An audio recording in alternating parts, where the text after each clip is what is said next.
Okay, it's 2 o'clock, so let's get started. So just 2 announcements for now. Quiz 6 will be on tomorrow. We made it slightly easier than the previous quizzes because we're just getting started with grammars, and it would be a nice break from that. So that'll be good for you. And midterm is 1 week from today, obviously tonight. Any questions before we start? Is the grammar on the midterm? It includes everything up until including what we do on Thursday. Yep. How would you prepare for the exam? So how do you think you would prepare? Yeah, but is there any specific topics that you would do? Well, it covers everything, so. It's a good question. Previous semesters have every solution online, so on its previous editions of classes, so I would definitely check those out. Do the quizzes over again, I would say, especially the ones that you didn't get right. If you happen to not get any right on a certain quiz, then just see what you did wrong and then figure out, okay, this is the important stuff. Make a cheat sheet for yourself, write one out as if you were going to use one, and then in the process of writing it out, you'll actually learn the material better. And then also the process of thinking, what is the most important thing that I need to know? So if you can get the feel right now, it's about all the conversions between the different things we saw for regular languages, like convert an NFA to a DFA, product construction, that kind of thing. Okay? Any other questions? I know there's one over here. That was my second question. Okay. Any other questions? How was homework 2, part 2? Any questions on homework 2, part 2?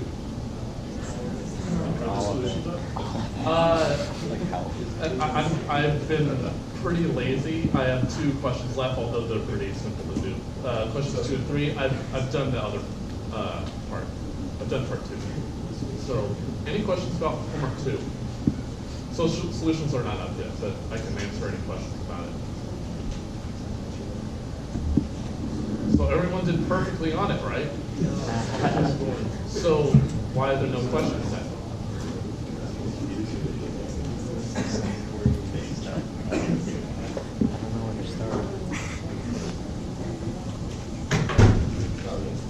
Yeah. So you're producing regular, the best way to do it is make it DFA? Or NFA, or regular expression, or regular grammar. Yep. All of those are perfectly reasonable. Yeah. What other things? Yeah. Exam. I don't know if you can answer it, but like on our homework, it would say to prove if something's regular or not regular. Will it be the same on the exam? Or will I honestly don't know, but I am almost certain it will. So, or maybe like, given these two, I don't know, these 2 DFAs, do the product construction of them. Convert this regular expression to an NFA. Show that this is not regular. That type of thing. Yeah. Ideally, to show that something's not regular would be Yeah, that's the one way direct way to do it. Yeah. You can do closure properties, but that's usually the way. There was an example in the book that I kind of talked about. It was where W has an equal number of occurrences as 0 and 1, and Yep. 1 and 0 as Yep. substrings. That's exactly L2 in homework. Yeah, I noticed that, but I didn't understand how you, on your solutions, how you got the regular expression. Yep. So if you don't know by now, I have solutions on GitHub for the Sipser book, but so feel free to use them, but please cite them. I like citations of my stuff, so cite them. So let's see. Equal numbers. I'll do just like this. The number of 0 1s and W's is equal to the number of 1 0s and W's. Okay? And I claim that this is regular. So suppose you do have a string that has the equal number of 0 1s and 1 0s, right? So it has an equal number. So the number of times you change from 0 to 1 is the same as the number of times from 1 to 0, right? So the number of alternations between 0 and 1 to 1 to 0 is even. Okay? So let's think about that. Suppose we have a string that is in this language. And suppose that there's a 0, 1 in there. Well, it's in the language, so that must mean that there's a corresponding 1, 0 somewhere else in the string, right? So whatever it is, there's some 1, 0 somewhere else, right? Because I said there's an equal number. What can go in the middle? Anything right now. So let's make another suggestion. Well, criteria, I guess. Suppose that this 0, 1 is the closest 0, 1 to this 1, 0. So there's no 0, 1s in between. So what can I infer about what's in the middle? It can only be 1s, right? Because if it was a 0 somewhere in there, then there's a 1, 0. But to get back to here, I need to have a 0, 1 in there. So everything in the middle is all 1s. Okay? Now let's generalize a little bit. Suppose that this 0, 1 and 1, 0 were the ends of the string. Then what can I infer? And this string's in the language. Can it ever be possible that a string's in this language and start and end with different characters? No, because the number of alternations, if it were, would be odd. And then if I somehow ended with a 1, then the number of 0, 1s would be at least 1 more than the number of 1, 0s. So this problem is exactly the same as ends and starts with the same character, or is epsilon. So how would I make a DFA for that? So the idea is, well, I gotta have, except the empty string, that's non-debatable. But if I start with a 0, I need to recognize end with a 0. And if I start with 1, I need to recognize end with a 1. So those seem like different objectives. So let's have 2 branches. God, this pen's terrible. 1 with 0, 1 with 1. So this branch will recognize end with a 0, and this one recognizes end with a 1. So, God, that's terrible. So let's say that I have Q1 right here. I need to accept here because in the string just 0, the number of 0, 1s and 1, 0s is both 0, so I need to accept that. So here, I'm going to represent Q1 to be the last transition was a 0. So if I keep reading zeros, it's still going to be all zeros, so therefore I'm still good. But if I see a 1, then I've seen a 0, 1, but not the corresponding 1, 0 yet. So I need another state that represents the last transition was a 1. Last transition was a 1, come back here on 0. Okay? So if I see a 0, 1, which means I'm over here, I've seen a 1 now, and then in order to stay in the language, I gotta read a 0, at least 1, 0. Same thing down here, Q3, this is gonna loop on 1, out on 0 because of 1, 0, and now I need to see a 0, 1. So Q4 on 0, and that's it. Pretty simple DFA. So the whole idea is looking at this and saying, what do the strings look like? If I were to have equal numbers, what does it look like? And then what we saw was they must start and end with the same character. And we know how to do that. That's pretty simple. Any questions about this? Any other questions about the problem? So about L1, there is no sigma I plus 1. Yep. So L1, so the previous part, is there's only one alphabet character, and it says for every single valid value of I, there's a equal number of sigma I and sigma I plus 1 substrings as the other way around. Okay? And correctly noted, there is no such way of having sigma I plus 1 because there's only one character. So pick any string in this one character language. How many sigma I plus 1 substrings are there? 0. What about sigma I plus 1 sigma I the other way around? 0. So does it meet the criteria? Yeah, so what language is it? Sigma star. It's every single string because every single string already satisfies the requirement. There aren't any substrings of that form. Whereas here, I could have strings in 0, 1 star that don't obey this. Okay? Any other questions?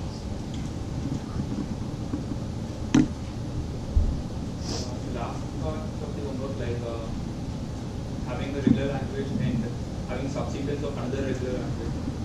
How to do that as a regular language? Idea for the substring, substring 1 is every state that could reach a final state, make an epsilon transition to a new final state. And so if there was a way to get to the final state, not substring. We'll pull solutions. But for subsequence, for every valid transition of the DFA, make another transition between the same states on epsilon. Because subsequence, I can drop arbitrary characters out, right? And so we'll just take epsilon transitions on those. We'll post solutions, I promise. Any other questions? Okay. So what was the major thing we talked about in the lecture last week? Yeah, these things called regular grammars, right? So what in the world is this regular grammar, and what is it supposed to do?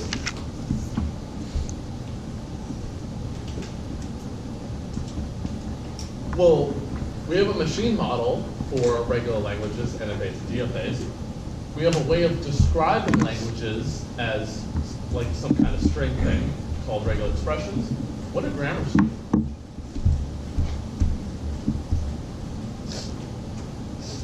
Well, I think it would be nice to have a way of generating strings. I tell you a sequence of rules to apply to generate some strings.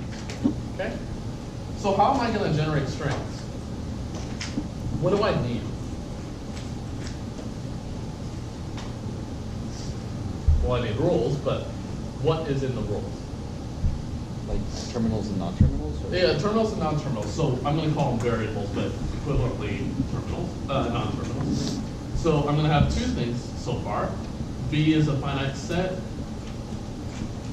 of variables, and sigma is a finite set of terminals. Okay?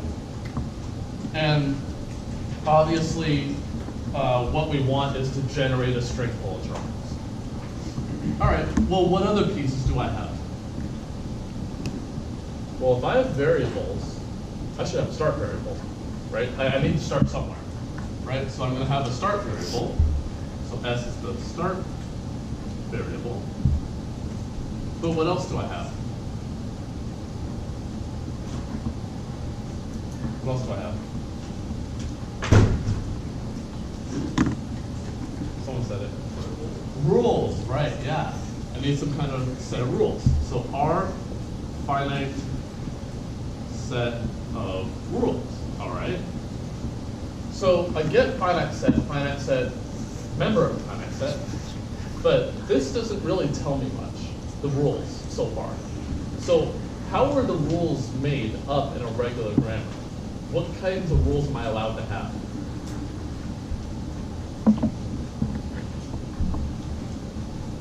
What types of rules can I have? Well, what can go on the left side of the rule? Just a single variable or non-terminal, yeah.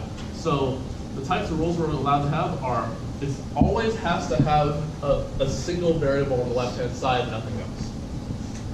Well, what do I want out of these regular grammars? I want them to have the regular languages, right? So what string do I have to be able to generate in order to get the regular languages? Empty string. So I should be allowed to generate the empty string. If I can't generate that, I can't get the regular language. What other small string should I be able to get? Well, if I get a single character, I gotta have those to get the regular languages. So let's allow you to generate a single character in a set of terminals. But if we just do this, life wouldn't be very exciting, right? So how are we going to relate the variables to each other? Well, I think it might be nice to be able to go to another variable, right? So maybe we can just directly go over to another variable.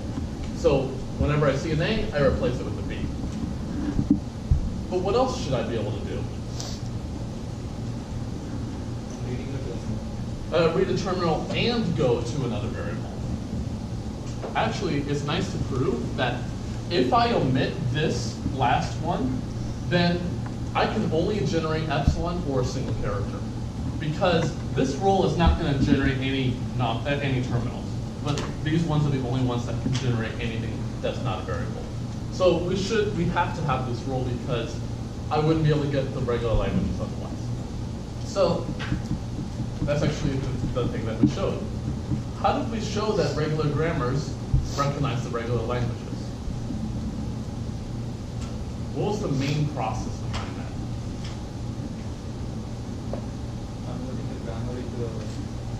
Right, converting a regular grammar into an NFA, that shows that the language of every regular grammar is regular because I just made an NFA for it. But if I show the other way, from an NFA, make a regular grammar, then they're exactly equal in the languages that they recognize. Okay, so let's do both of those. So I have this regular grammar right here. And let's just, at least let's check to make sure it's a regular grammar so I'm not cheating here. So I have variables over here. I have terminal variable epsilon, and it looks like I'm good here. So I really do have a regular grammar here. And I want to make an NFA for it. So how in the world am I going to do that? Going from variables, terminals, to states and transitions. How am I going to do that?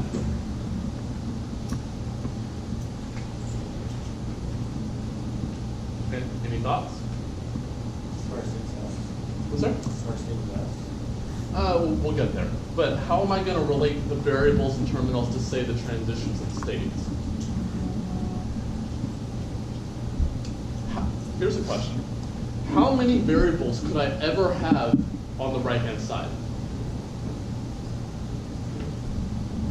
Could I ever have 2 variables on the right-hand side? No. Can I have 1? Yeah, can I have 0? Yeah, that's totally possible in a derivation. Maybe what we can do is, since I am only ever in one state of the NFA, maybe let's make an NFA with states to be the variables of this guy. Okay, so let's figure out what the variable set is then. So how do I find out what the set of variables is?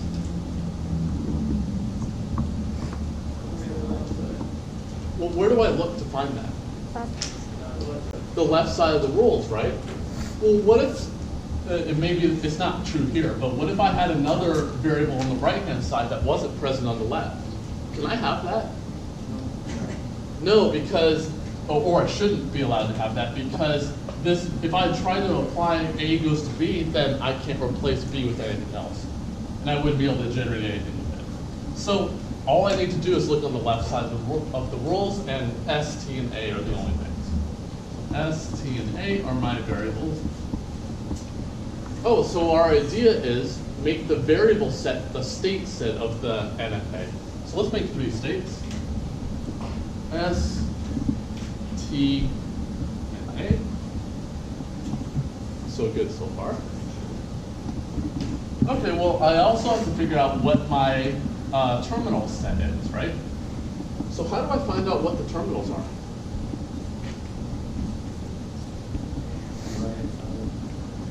Well, where do I look? Can't be on the left-hand side because those are all variables. But what about the right side? How do I check? It's not a variable and it's not epsilon. Oh, what about these vertical bar things? No, what do those indicate? Or, right, multiple rules, right. So anything that's not a vertical bar, not a variable, and not epsilon. Oh, I think that's just 0 and 1 here. All right. So the only transitions I'm going to ever make involve 0 and 1, or epsilon, but I'm not going to get there yet. What's the start variable? Be careful. Does it have to be yes? No, not necessarily. I didn't indicate it, right? Can T or A be the start variable? Why? Well, it can go back to S and the variable could drop out. I didn't say it had to make anything. It does here, but I didn't say that. Oh, so I think every variable is okay to be the start variable, right? So we can have to pick one to be the start variable.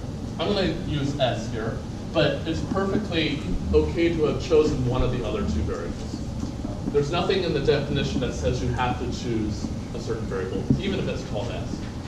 Okay, so what's my start state going to be then? What's the start state? S, the start variable, right. This seems like a good idea. Wait, can you explain why you picked this to be the start? Arbitrary. There's literally no reason. I could have picked T or A, perfectly fine.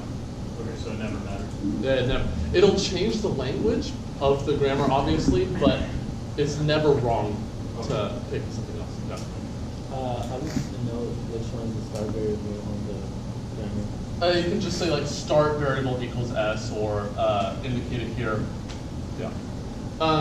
The formal way would be to say STA like this, then 0, 1, R's over here, and S like this. So because the for tuple says that S, right, the fourth coordinate of this for tuple is the start variable. But if I wanted A to be the start variable, I would put A right here. But it is S in this case. Any other questions? Okay. So now, what's the final state's going to be? Wherever you get out. It could be, but maybe let's just assume for a second that I really meant 0 right there. So what would I do about final states? I should make a new final state. And why is that? Because if I see that S makes 0 right here. So if I make S a final state, then where would I go on a single 0? I can't go to any one of these other states because those are the variables, right, corresponding to grammar. And 0 with one of the other variables is not a rule. So as the suggestion is, let's make a new final state. And then we'll transition to that on whatever's on the right-hand side. But I'll leave it to epsilon. It would be okay in this case if we made S the final state, but only in this case. Okay, so now I got to figure out what all the transitions are. So let's see.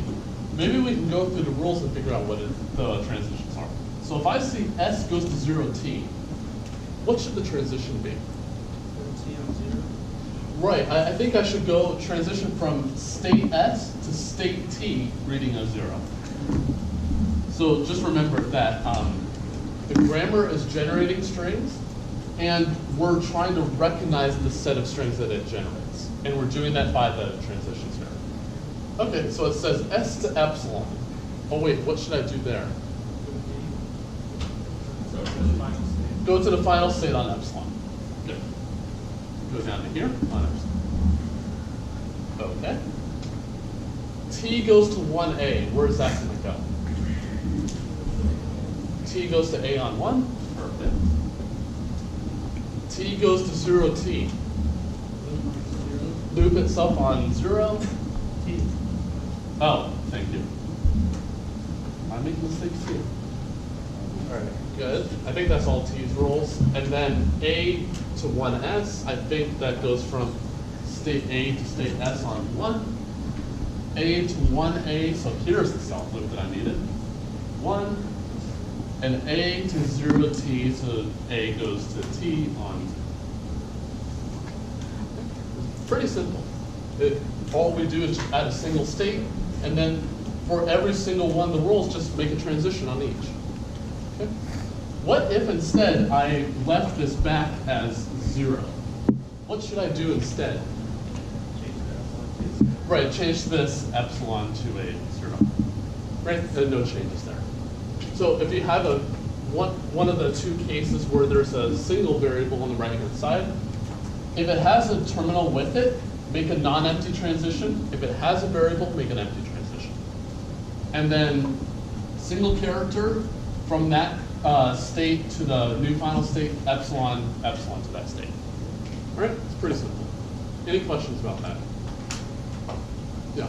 If you had like 0, 0 and then a variable, I can't have that because of the rules. Oh, yeah. Yeah. In that case, I could make another variable, which means another state here. The idea is if I have two terminals on the right-hand side, I can't express that as a single transition. So that's the basic idea. Okay. So we showed a way of converting a regular grammar into an NFA, and now let's do the other way. So I have this NFA right here, and I want to make a regular grammar for it. So how am I going to do that?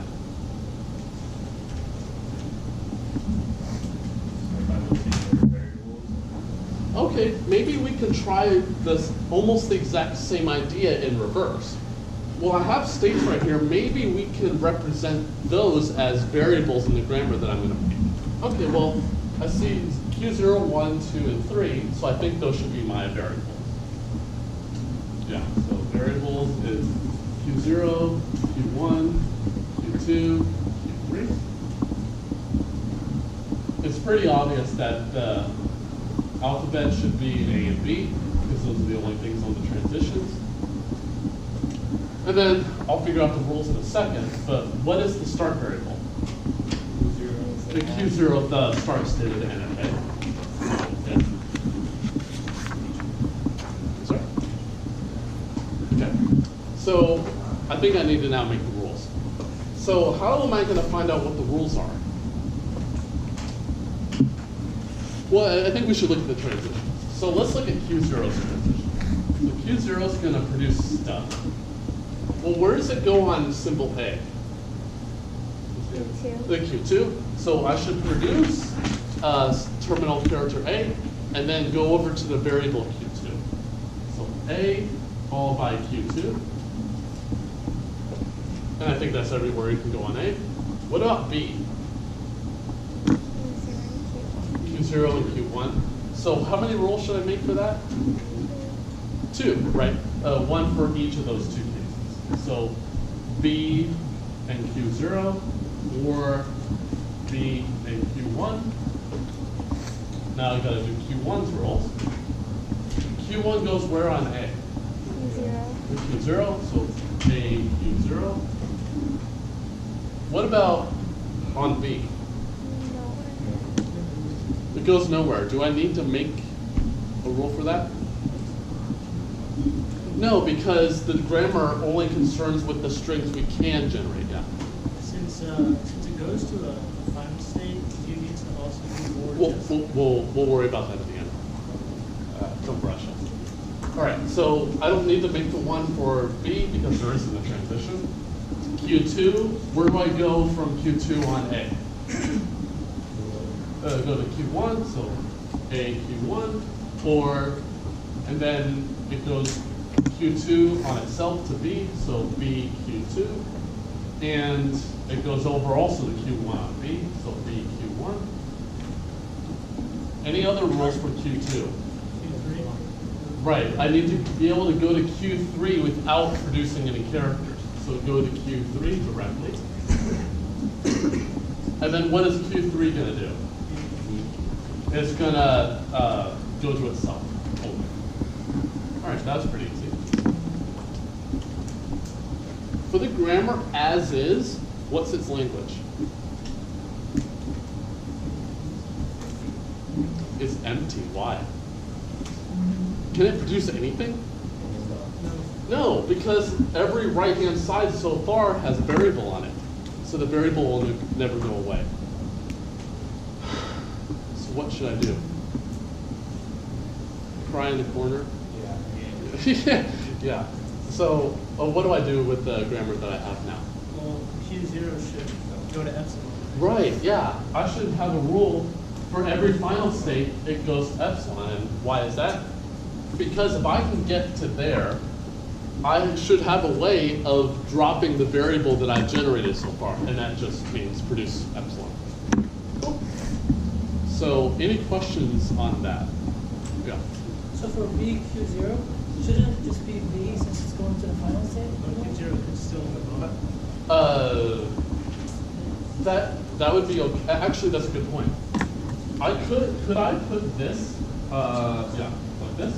Could I do that? You could, but I mean, isn't it equivalent to B? Yeah, but does this change the language? No. But what did this introduce? How many ways can I make just the symbol B? Well, I can go the direct route, or I can go Q0 into Q0, B Q0, then Q0 to empty. So I have two ways of producing the string B. So what does that tell me about this grammar? It's ambiguous. So what does ambiguous mean? Glad you brought it up. So what does ambiguous mean? Different parse trees, or what's the another equivalent way? Leftmost derivation. Is every derivation in here a leftmost derivation? I claim yes, because there's only at most one variable on the right-hand side. So we have to replace the one variable, which is the leftmost one. So every regular grammar has, every derivation is a leftmost derivation. So what does ambiguous mean? Something has at least two different parse trees or leftmost derivations. What does? What's that? Well, that one string, but what about other strings in the language?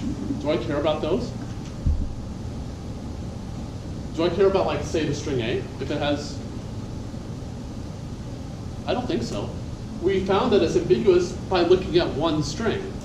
So at least one string had to have two different leftmost derivations or parse trees. Okay? But what about the string, let's see, AB? Can this grammar derive AB? Equivalently, can this NFA accept AB? No, because A goes over here and B can only go to here. So, do I care about whether that string has two different parse trees? First of all, could it have any parse tree? No, because if it did, then I have a way to derive it, which means that the NFA accepted it. So it's a single string in the language, a single string in the language that has at least two different parse trees or leftmost derivations. Okay? So I only care about strings in the language to where it has two different parse trees. Okay? Any questions about that? Yeah. If we had to write out all the rules on a test, and So I didn't hear that first part. if we had to write out the rules like this on a test, if we didn't put the B, would it be considered wrong? No, actually this is the direct way from the NFA. I'm just introducing this to show you that you can make a grammar ambiguous. If we put the B, would it be wrong? No. Oh, well, it depends on the question. If it says make a regular grammar from this NFA, then you're fine. If it says make a regular grammar using the algorithm we use in class, that's wrong. Okay? Yeah. Can any grammar that's unambiguous be made ambiguous? Yeah, how would you do that? Here's an idea. So suppose G is unambiguous with start variable S. So G is unambiguous, I assert that. How can I make it unambiguous? Make it ambiguous. Yeah, S generate S. Exactly. I make S generate S. Does that change the language of the grammar? No, because whatever S could make before, I can just follow the rules I had before, or I can follow S goes to S and then generate whatever I wanted before. Okay?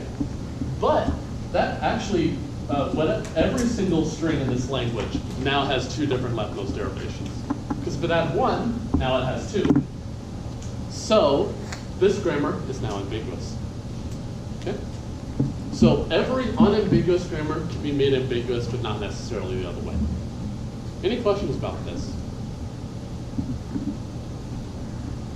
Okay. So let's move on to the second one. So what was the generalization of regular grammars that we saw?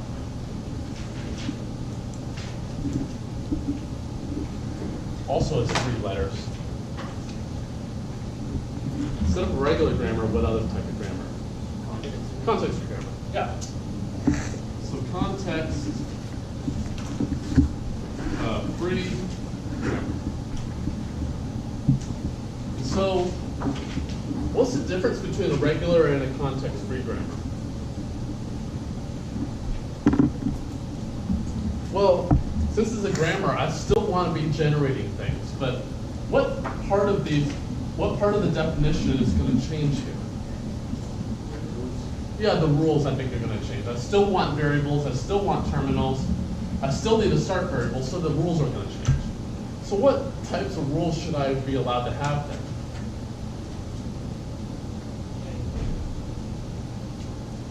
Well, it says context free there, so that means that whatever variable I choose to replace, it doesn't matter what happened on the left side or the right side of that variable. So maybe what we should have is still a variable be replaced by other things. I don't care what's on the left or the right side of this variable. But what should I allow you to have on the right side? I better not restrict you to just these 4 possibilities. What should I be allowed to do? Yeah, multiple variables or multiple terminals, or what about a mixture? Yeah, then there's nothing that says that and it has to be replaced by something that has a certain pattern. So let's say it can be replaced by W, where W is either a variable or a terminal, but in any order. So pick from a set of variables or a set of terminals in any order, as many as you want. Okay? Even 0, 1, 2, as many as you want. Okay? It's a nice generalization. Okay? So let's do some of the problems. So the first one is W in 0, 1 star. W is a palindrome. So read the string backwards and forwards. It's the exact same string with zeros and ones. Is this language regular? No. And what would be a good string when I use pumping lemma for it? 0, 8, 1, 0. Yeah, that would work. Yeah, so that's a perfectly good string. 0 to P, 1, 0 to P. I can only pump the first set of zeros. So if I pump the zeros, then let's say I add more zeros in, then the right side will contain a 1, but the left side will not contain a 1.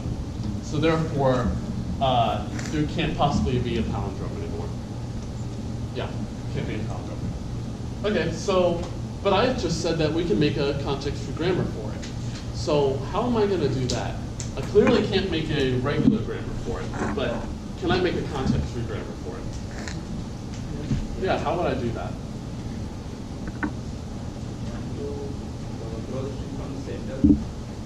Okay, so maybe something about working with the beginning and the end of the string. Okay, let's see. So let's suppose we have a palindrome that's W1, W2, W3, up to Wn minus 2, n minus 1, W. And let's say that this is a palindrome right now. Is there something that I can infer about this string?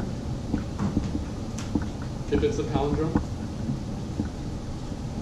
Yeah. It starts and ends with the same. Ah, yeah, it starts and ends with the same character. Okay, so that means we can infer that W1 is equal to Wn. Can I infer anything else? W2 is equal to W1. Yeah, 2 is equal to W1. And etc. Right? Okay, maybe we can work with this. So suppose, for example, I cut off W1 and Wn at the same time. What do I know about the string in the middle? It's a palindrome.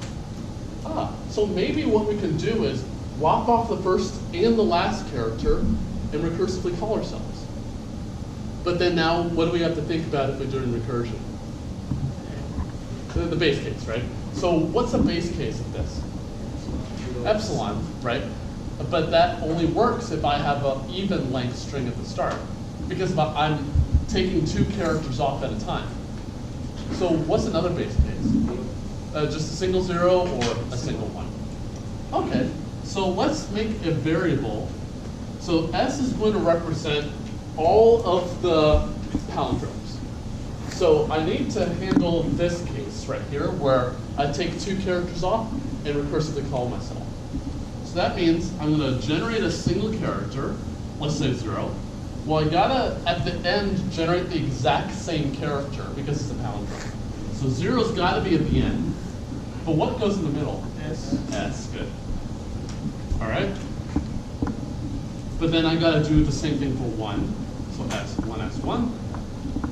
Okay. So those are my recursive cases. So now I need the base case. So I need epsilon. I need exactly 0 and exactly 1. Cool. Any questions about this? One question. Is this ambiguous? Sure? Yes, and then 1 second later, no. Is it ambiguous or not? Well, let's make sure. If it is epsilon, how many ways do I have to make it? Well, I definitely have 1. Do I have another way? No, none of these 2 produce 2 characters, so it can't be those. These ones produce 1 character, so it can't be that. If it's a single character, how many ways do I have to produce that single character? 1, right? If it's 0, I only have this way to do it. If it's 1, I only have that way to do it. So now think of any string that is at least 2 in length. Well, I can't apply any of these 3 rules. And can I only apply one of these, or can I apply both?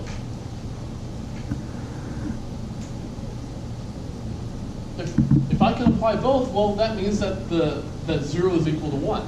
But that can't be possible because they're 2 different characters. Because the string would have to start with 2 different characters, but that's not possible. So whatever it starts with, either 0 or 1, I only have one thing to do every single time. So there is only one way to generate every string. And therefore it's unambiguous. Okay? But you see how we were able to make this string? 2 people nodded, so everyone agrees, right? Yeah. But really, is this? Okay. So let's do. Get one in. All right. So here's the next one. This one's even easier than the last one. So 4, 0 to the end, 1 to the 2n, and a fixer. Is this language regular? I hope not. What string should I pick if I were to do pumping on my stuff for it? 0 to p, 1 to 2. Okay. And then, since we can only pump the zeros, just put more or fewer zeros in, and therefore I don't have exactly half the number of ones, and that's it. Okay? But I want to make a context-free grammar for it. So maybe we can apply the same idea of analyzing what the string looks like. Well, it's even easier here because I know what it starts and ends with. So I have a bunch of zeros at the front, and then I have a bunch of ones later. Okay. So maybe I could find a way to recursively call myself. So is there a way to do that here? Ah, yeah. Because think about it. If I drop off a 0 on the front and 2 1s off the end, what is the string in the middle? Is that in the language? Yeah, because if I decrease n by 1, I better decrease the number of 1s by 2, and that's what I did there. Okay, so maybe what we can do is, oh, and what's my base case? Epsilon, right? The only other possibility is if I have 0, 1, 1, but this case is handled by this one. Just take off the 0 here, 2 1s, and then I have epsilon. So I only need epsilon for the interface. So idea, take off the 0 at the front, take 2 1s off the end, recursively call myself, or epsilon. Very simple grammar, but it's not even regular. So that really tells you something about how powerful context-free grammars are comparatively to regular. Is this grammar ambiguous? No. Why is that? If it's epsilon, how many ways can I generate it? 1. How many ways, if I have a non-empty string, how many rules can I choose? Exactly 1. Because either this one or this one, but if it's not empty, I can't choose that one. So I only have 1 way to generate every string that I need. Okay. Cool. Any questions about that? I wasn't planning this, but let's do the one from the back. All right. So, okay, got it.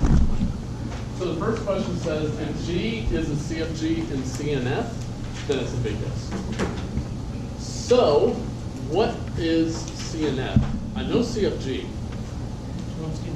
Yeah, this Chomsky Normal Form thing, right? Chomsky Normal Form. So, what in the world is this?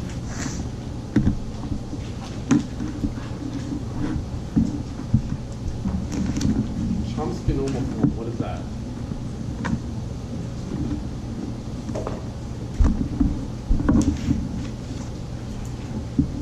What is it?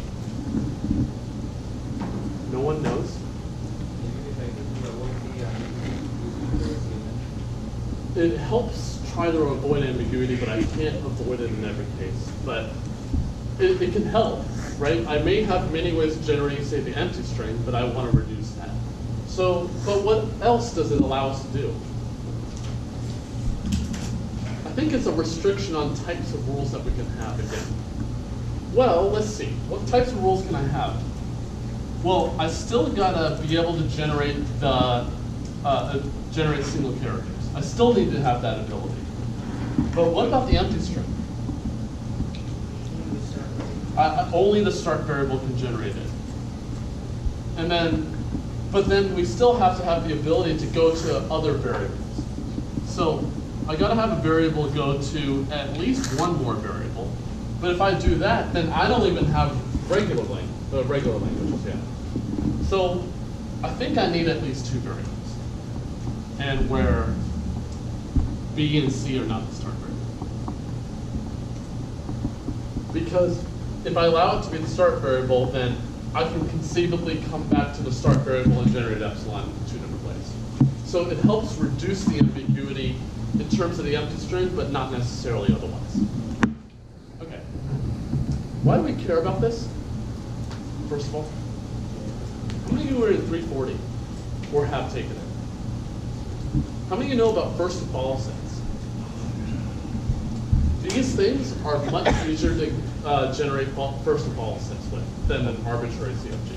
So that's one reason why we care about this, but it also helps us establish the pumping lemma for context-free languages, but we'll see that eventually. All right, well, this is a restriction on what we want. So the question is, if we have a CFG in this form, then it must be ambiguous. Is that true or false? False, and is there a counterexample? Here's one, pretty simple. What language is that? Empty string. How many ways can I make the empty string? Well, 1. So, is it ambiguous? No, but is it in CNF? Yeah, it follows that one type of rule, so that's the only way. So therefore, that's the false. 1 more minute, all right. Every CFG that is not in CNF is not a regular grammar. So if it's not in CNF, then it can't possibly be a regular grammar.